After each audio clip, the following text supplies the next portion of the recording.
초과 근무 수당을 부당하게 수령했다가 스스로 자백한 소방관에게 내려진 가산금 5배 부과 처분은 과연 정당할까요?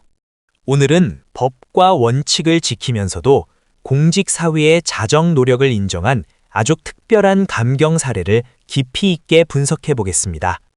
행정사님, 보통 공무원 사회에서 수당 부정 수령은 아주 엄격하게 다뤄지지 않습니까? 자진 신고를 했다고 해서 수천만 원에 달하는 가산금을 깎아준다는 것이 법리적으로 가능한 일인지 궁금합니다. 맞아요.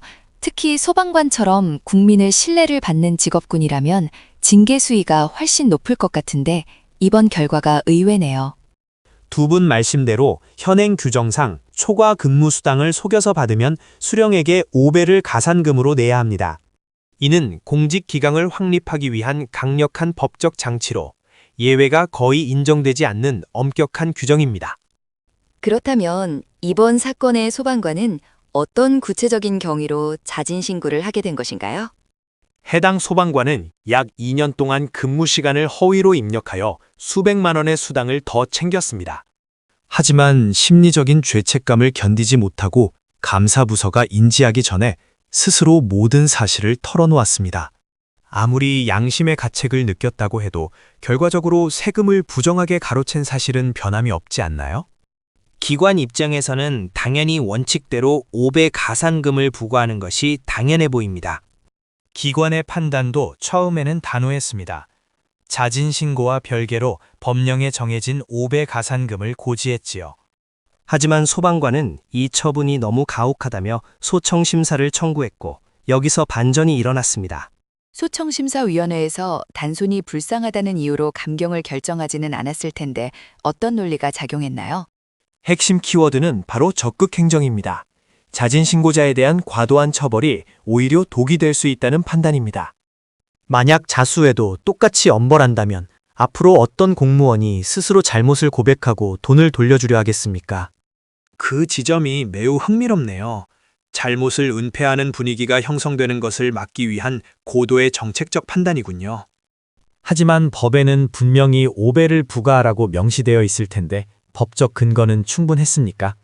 위원회는 비례의 원칙을 강조했습니다.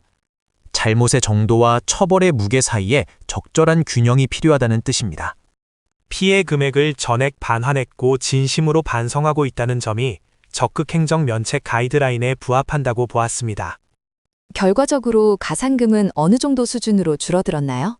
설마 아예 면제된 것은 아니겠죠? 완전 면제는 불가능합니다. 위원회는 기존 5배 처분을 2배 수준으로 대폭 감경하는 결정을 내렸습니다. 이는 공무원 개인의 경제적 파산을 막으면서도 공직의 청렴성을 유지하려는 중재안으로 해석됩니다. 2배라면 여전히 큰 금액이긴 하지만 5배에 비하면 소방관 입장에서는 숨통이 트이는 결정이었겠네요. 이런 사례가 다른 일반 행정직 공무원들에게도 똑같이 적용될 수 있는 기준이 될까요? 모든 사례에 자동 적용되지는 않습니다. 자진 신고의 시점과 고의성의 정도를 면밀히 따져야 합니다. 이미 조사가 시작된 이후에 하는 고백은 진정한 자수라고 보기 어렵기 때문에 감경을 기대하기 어렵습니다. 결국 내부 감사나 민원이 제기되기 전에 선제적으로 움직인 것이 이번 인용의 결정적 요인이었군요. 행정심판이나 소청심사 과정에서 본인의 억울함보다는 반성과 개선 의지를 보여준 것도 중요했겠어요. 정확한 지적입니다. 단순히 돈을 깎아달라는 주장이 아니라 제도의 취지를 설득하는 과정이 필수적입니다. 행정청의 처분이 재량권을 일탈하거나 남용했다는 점을 법리적으로 입증하는 것이 행정사의 역할이기도 합니다. 공무원 징계는 신분상 불이익뿐만 아니라 경제적 타격이 커서 전문적인 조력이 정말 중요해 보입니다. 혹시 이번 사례처럼 적극 행정을 근거로 감경을 이끌어내려면 어떤 준비 서류가 필요한가요? 우선 자진신고 경위서와 반성문은 기본입니다. 그리고 과거 포상 기록이나 성실 근무 이력도 뒷받침되어야 합니다. 가장 중요한 것은 해당 부정 수령이 조직적 공모가 아닌 개인의 일시적 일탈임을 증명하는 것입니다. 개인이 혼자서 국가기관을 상대로 이런 논리적인 대응을 하기는 사실상 불가능에 가까울 것 같습니다.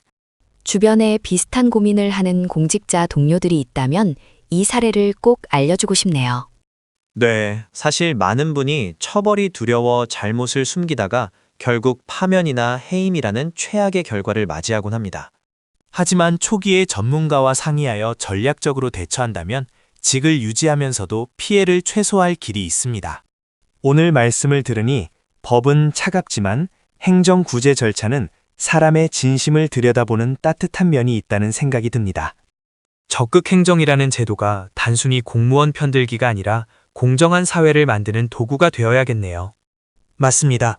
공공의 이익을 위해 봉사하는 공무원들에게도 회복할 수 있는 기회는 공정하게 주어져야 합니다. 가산금 5배라는 무거운 족쇄에서 벗어나 다시 국민을 위해 헌신할 기회를 얻는 것은 사회적으로도 가치 있는 일입니다. 행정사님 덕분에 공무원 권익구제에 대한 시야가 한층 넓어진 것 같습니다. 유익한 시간이었습니다. 어려운 상황에 부닥친 공직자분들은 혼자 고민하지 마십시오. 법리적 해석에 따라 결과는 충분히 달라질 수 있습니다. 부당한 처분이나 과도한 징계로 고통받고 있다면 지금 바로 행정 전문가의 문을 두드리시길 바랍니다. 당신의 소중한 권리, 포기하기 전 전문가와 상의하세요.